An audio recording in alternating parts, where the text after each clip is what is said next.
I'm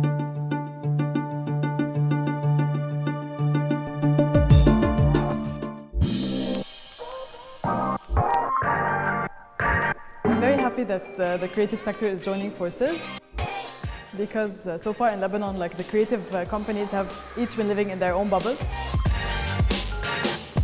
So this is the first time that they organize such a way to engage different creatives and creative agencies in the city, to put the country on the creative map. Beirut is a hub for creative, not just in the region, but in the world.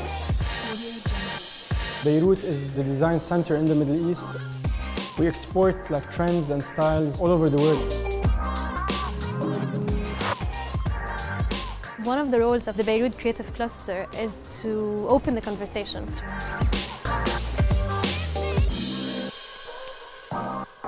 Such an event enables companies like ours to find like-minded people and see how we can collaborate together.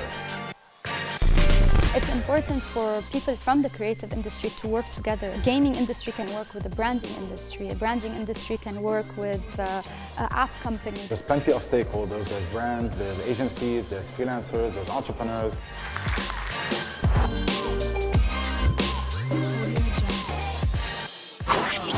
To know each other, it opens a lot of opportunities of people connecting and networking and doing projects together.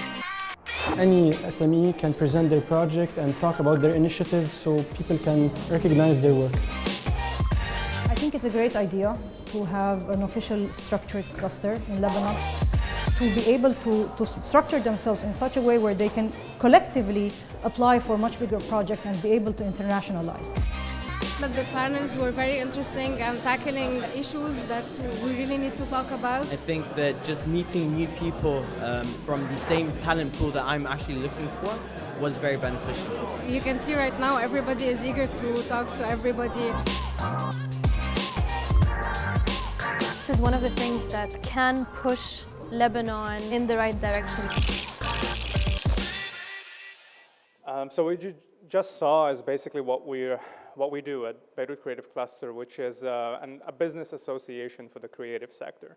So if you're an animation company, a web development firm, if you do anything really in branding, marketing, mobile, websites, etc., you can join the cluster, you can join our events, and basically get access to not only a local network here of other companies in the sector, but also international companies, which is something big that we're working on for this year as well. So you'll probably hear more about the cluster in the coming few months in a way, and hopefully you can join our events this year.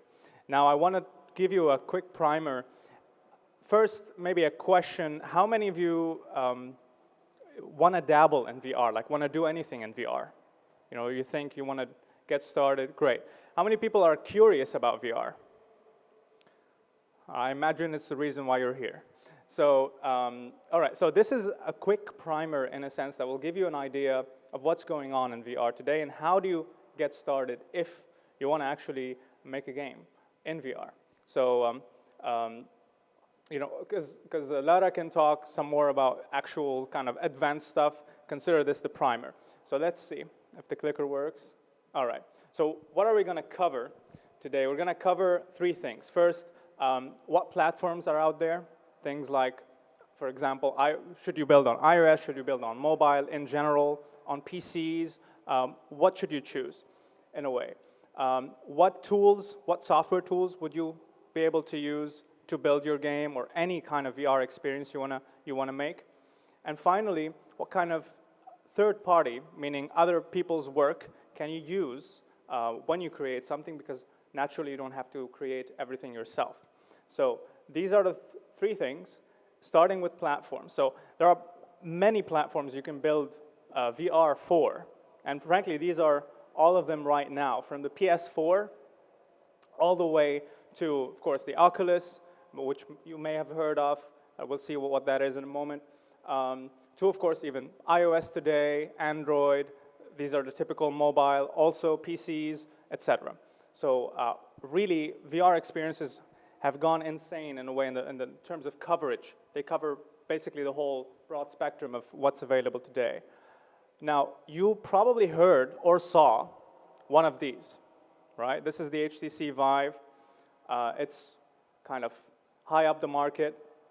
Also the Oculus, this is the new Oculus Go, which is the light version in the sense of the Rift. So it doesn't need a PC. The Rift used to need a PC. This one just goes, it doesn't need a mobile also. It just works. And the PlayStation VR, which is also recently announced. I think the Oculus Go hasn't launched yet. So these are the advanced, in a way, the advanced versions, the headsets available. But if you're getting started in VR, I wouldn't advise you to develop for these platforms. They are very sophisticated, they require a lot of resources. You need a gaming company in a way or something like that to get started. So instead, if you're just getting started, start with mobile. Samsung Gear works with Oculus. I think there's a lot of support for something like that. It's very easy to develop for mobile. There's a lot of support, and there's an easy way to distribute very quickly. I mean, mobile really is an easy way to get started. Also, the performance is actually pretty good. So this is actually on a Samsung Gear, kind of like a Samsung phone. This is the interface whenever you want to get started on something. And you can see it's pretty seamless in a way. You can choose whatever apps you want to add, and you get a great experience out of it. So let's say we actually want to go ahead. We're picked our platform being mobile. We want to build a game or an experience. How do we go about doing that? So what kind of software tools would you use? Well, first, to build anything in VR, you need to draw. And to draw, you could use freely available tools. You don't have to do something very complicated. So just at the drawing level, you could use something like Blender, which is an open source software, blender.org. You can actually not only draw, but also rig. And rigging in animation means actually kind of giving a skeleton to your drawing, in a sense, to make it move. From there on, you can actually, of course, you can use another platform. And this is if you don't want to draw at all. You can kind of start with a pre-existing character. This is a Mixamo by Adobe. And it's an online website. You can use it for free. And basically, it gets started with kind of, you take a template and you move it around. And it's kind of, it does all the hard work for you, in a way, if you just want to dabble and get to a pretty good result very quickly. Now, if you developed, right, if you have a character, or if you build a set of characters, you have your drawings ready, you want to build a world for your characters, something where they interact, they live, the experience where people will actually move around and see, right? And for that, you can, if you want to go very sophisticated, you can go with a gaming engine. And Unreal Engine is one of the best out there. There's also Unity 3D. This is the other one, and what's great about Unity is they offer great tutorials.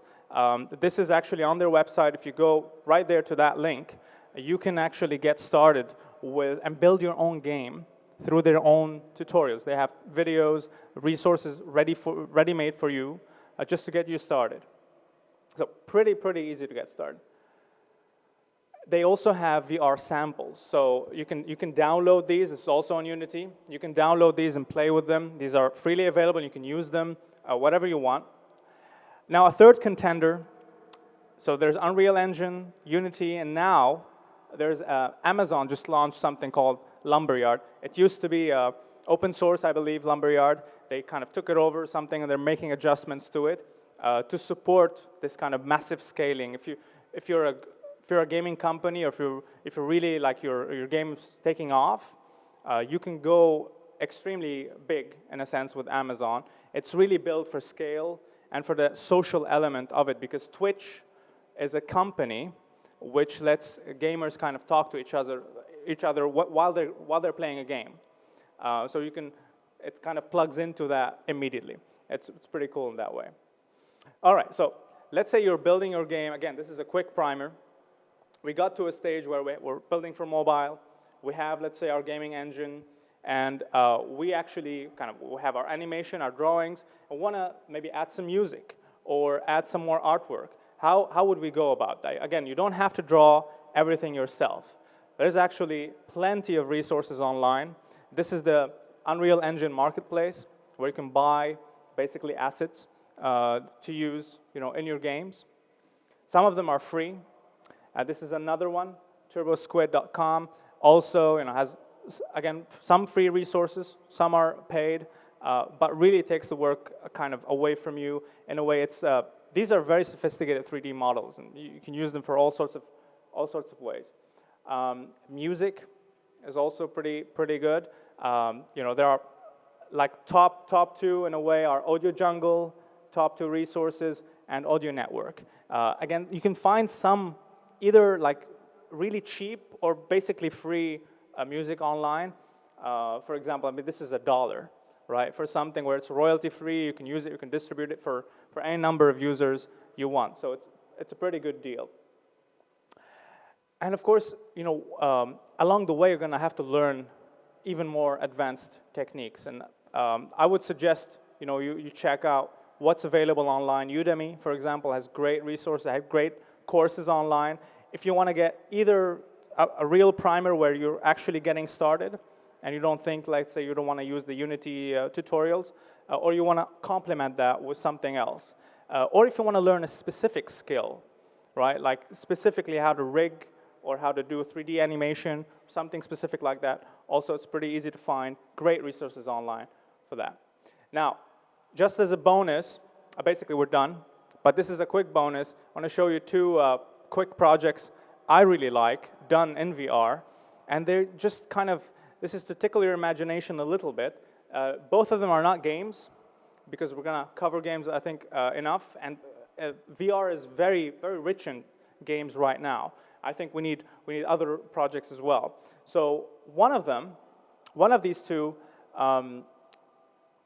is actually pretty cool. It takes this painting, which is, I think, a very famous painting, and it reimagines what it would be like for this to actually experience it in VR, like as if you're actually there, right? And so what it does is it puts you right there. So on your VR set, basically, you can actually see the painting live. There's something going on here in the background. There are noises.